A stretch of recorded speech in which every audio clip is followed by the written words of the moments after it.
On this Monday night, a diplomatic standoff between the U.S. and China.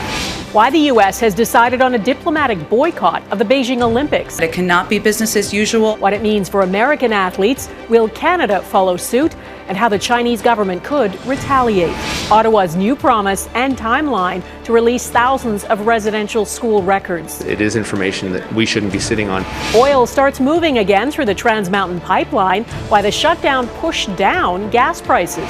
And from floods to freezing weather. There's mud at the bottom of the stairs, and I couldn't even shovel that. New complications add to the mess and the misery in Merritt, BC. Global National with Donna Friesen. Good evening and thanks for joining us. Canada is considering whether to join the U.S. in a diplomatic boycott of the 2022 Olympics in Beijing, China.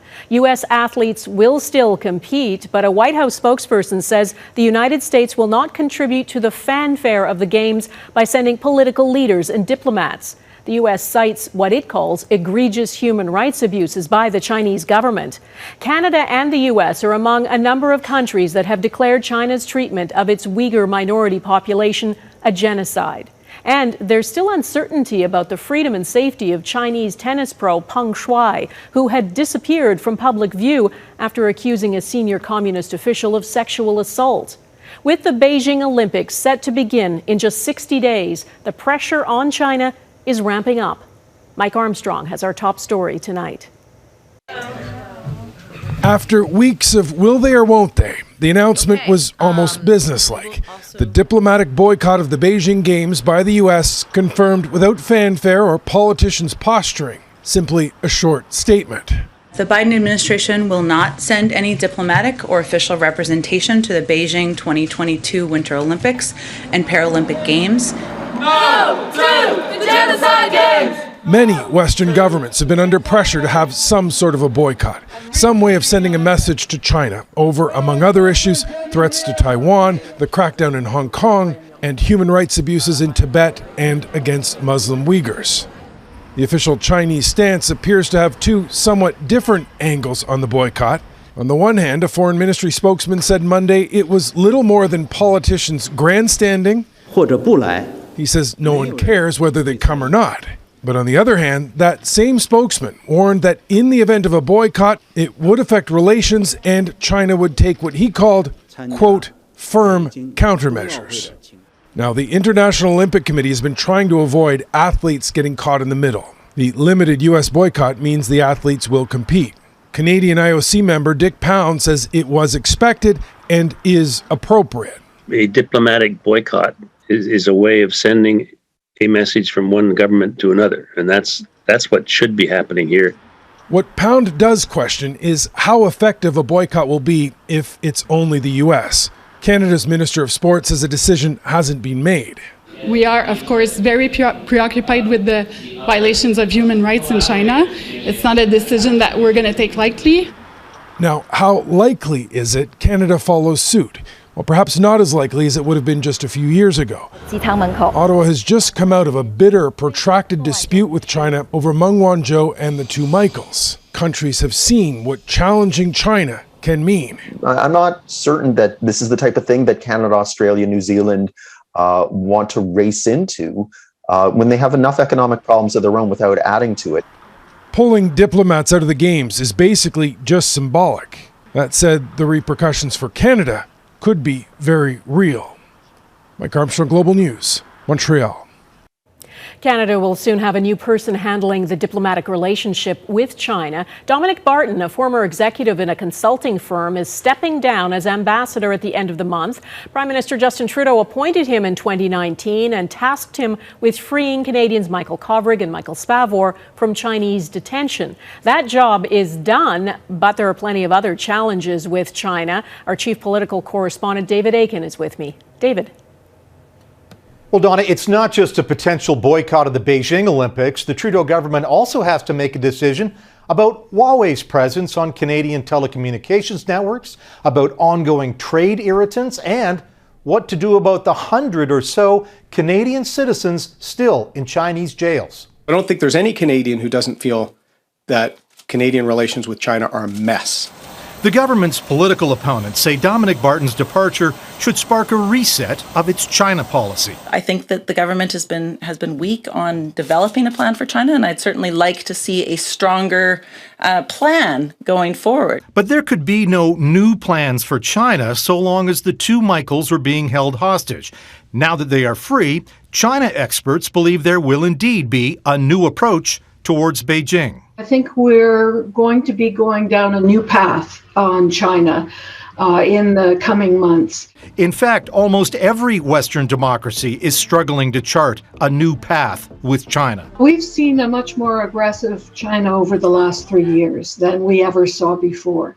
And that's affecting the policies of not just Canada, but the US, UK, EU, many other countries. Those in the West are in general agreement that the response to a newly belligerent China must be a coordinated one. You know, Canada is a middle power. We clearly need to work with our allies. We clearly need to work with others in Europe, with our friends in the United States. The Trudeau government is, in fact, within weeks of announcing what it calls an Indo-Pacific policy, one that will stress multilateralism and diversification of trade away from China. Dominic Barton's successor, the next ambassador to China, will play a key role in executing on that strategy. Donna? Okay, David Akin in Ottawa, thanks. The federal government says it will finally turn over thousands of documents on Canada's government-funded and church-run residential schools to the National Centre for Truth and Reconciliation. It's long been criticized for withholding the records. Now Canada's Crown Indigenous Relations Minister says it's the government's moral duty. Abigail Bimman explains what's at stake. We thought we were less than. And I grew up thinking like that I was less than, and that I was not to ever challenge. Mary Corshane spent 10 long years in residential school. She used to call them Canada's dirty little secret.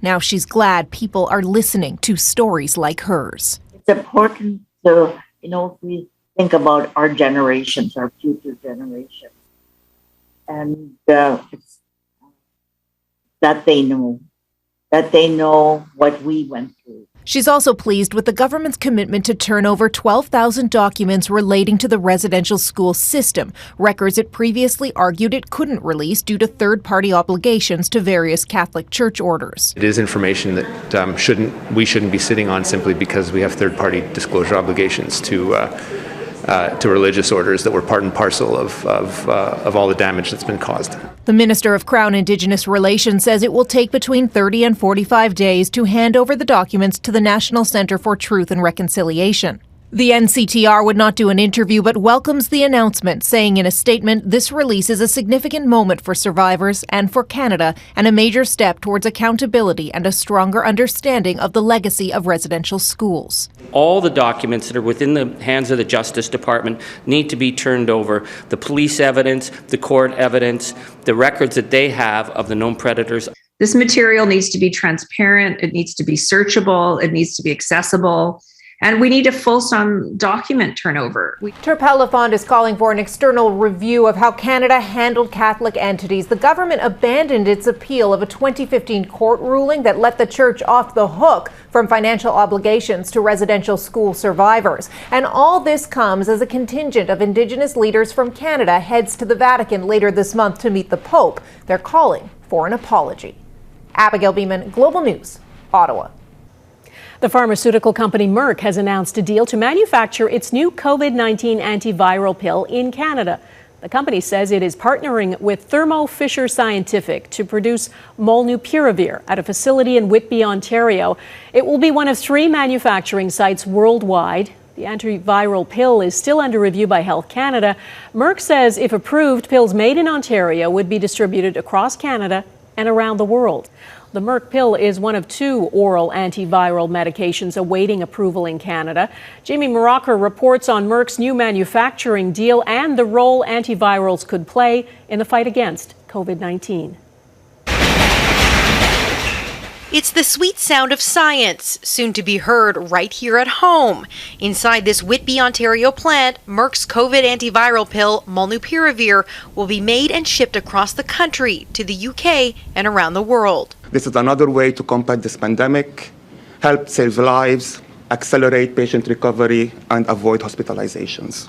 Reducing that risk by 30% according to the drug maker's data, a dip from its original 50% projection, but an option experts say is better than what COVID patients have now. When patients are hospitalized with COVID-19, it is often too late to treat them with antivirals, and you can only treat the damage that the virus has caused. With a pill, it's not only easier to take than other treatments, you can also take it earlier, at least once it's approved. It's meant to be used in a clinical setting for people who are, for sure, have been exposed and are about to develop symptoms. In the UK, molnupiravir is already being used with some success.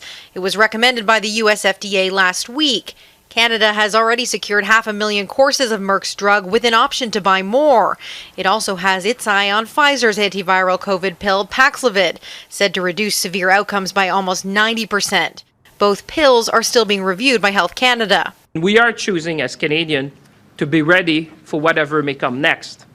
A promise to improve our pandemic response with a boost to our biomanufacturing sector. It's going to be a combination of the two, vaccines and potentially these antivirals, that will be helpful to get us out of this. Welcome news as a new variant reminds us the pandemic is far from over. Jamie Morocker, Global News, Toronto. For a long time, cruise ships were docked. Now some are back in action, and one is reporting an outbreak of COVID-19, including a suspected case of the Omicron variant. Officials say the case was detected in a crew member on the Norwegian cruise line ship Breakaway. 17 people on board have now tested positive for the virus. The ship returned to New Orleans on Sunday after a week-long cruise. More than 3,200 people were on board. The cruise line says all guests and crew were required to be vaccinated. The people who tested positive were reportedly asymptomatic. They've been told to self-isolate, and every passenger had to be tested before leaving the ship. An American religious group says 3 more hostages have been released in Haiti after they were kidnapped 7 weeks ago. 5 of the 17 missionaries who were kidnapped in October have now been freed. A Canadian from Ontario was one of the people taken. It's not clear if they are among those released. The group was kidnapped by a notorious Haitian street gang after visiting an orphanage. Christian Aid Ministry says the people freed last night are now safe and in good spirits. Global Affairs Canada says it's aware of reports more people were released, but says it can't comment further for privacy reasons. The ousted civilian leader of Myanmar, Aung San Suu Kyi, has been convicted in what has been widely denounced as a sham trial. Supporters of the deposed leader took to the streets after the verdict. Suu Kyi has been found guilty of inciting dissent and breaking COVID rules. A military court initially sentenced her to 4 years, then reduced it to 2 years. The 76-year-old is facing multiple other charges since the military coup last February. Some of them include violating the State Secrets Act and the illegal possession of walkie-talkies. If found guilty on all the charges, she could spend the rest of her life in prison. More than 10,000 people have been arrested. More than 1,300 others have been killed since the military coup in Myanmar. Suu Kyi's trial was closed to the public. Her lawyers barred from speaking about the case to the media. When the oil stopped moving in BC, gas prices actually went down. We'll tell you why coming up. Plus, forget fun in the sun, the tropical destination now under a blizzard warning. And finders keepers, the big windfall for a mountain climber.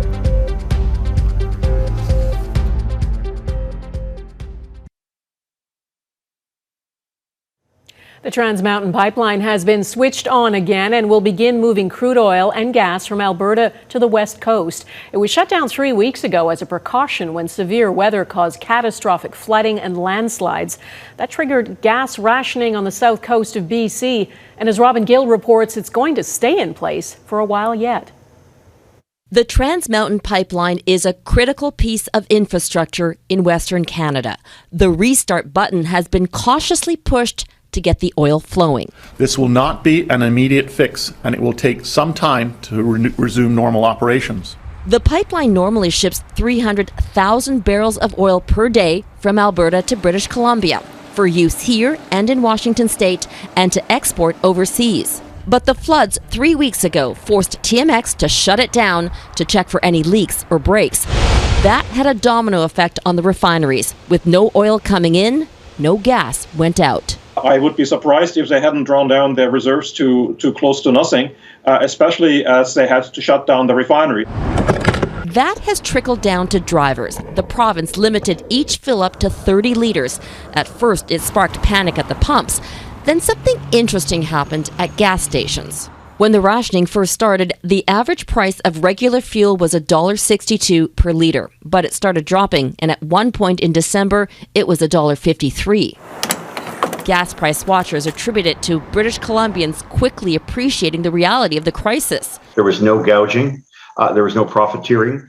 There was instead a concerted effort to everyone looking after everyone's interests. The situation may serve as a lesson for the province to start storing greater reserves in case of future emergencies, like earthquakes. It's significant because when we are looking at the supplies, we only have that much product stored, and eventually we'll run out of it. And luckily, we have avoided disaster.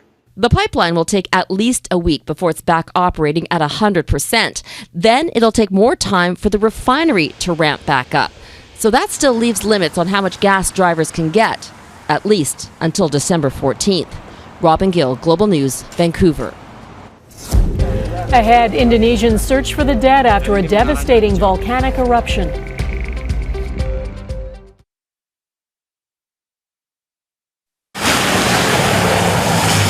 Severe weather is walloping the Hawaiian Islands. Forecasters say the storm system could drop over 60 centimeters of rain in some areas. There are flash flood warnings in effect for several islands, including Oahu, Maui, and the Big Island. And there is a blizzard warning for Hawaii's highest summits. The storm is expected to last until tomorrow. The U.S. National Weather Service warns the storm could produce catastrophic flooding and strong winds. In Indonesia, the death toll is rising after a devastating volcanic eruption on Java Island. At least 22 people are confirmed to have died. Dozens of others are still missing. The volcano erupted Saturday, burying towns and villages. Crews have been digging through the mud, searching for victims. People in the area have been told to stay away, and the situation remains highly volatile because the volcano is still erupting. A mountain climber has been given the jewels he found on a French glacier more than 50 years after they were lost in a plane crash. The treasure trove of emeralds, rubies, and sapphires was buried for decades near Mont Blanc in France. They're believed to have belonged to a passenger killed in one of two Air India flights that crashed in 1950 and 1966. A mountaineer stumbled across the gems in 2013. He turned them in. Authorities say efforts to track down the owner's family failed. The precious stones, worth nearly $500,000, will now be shared between the climber and local authorities. Returning to Merritt, BC, next, the frustrations after a flooding catastrophe.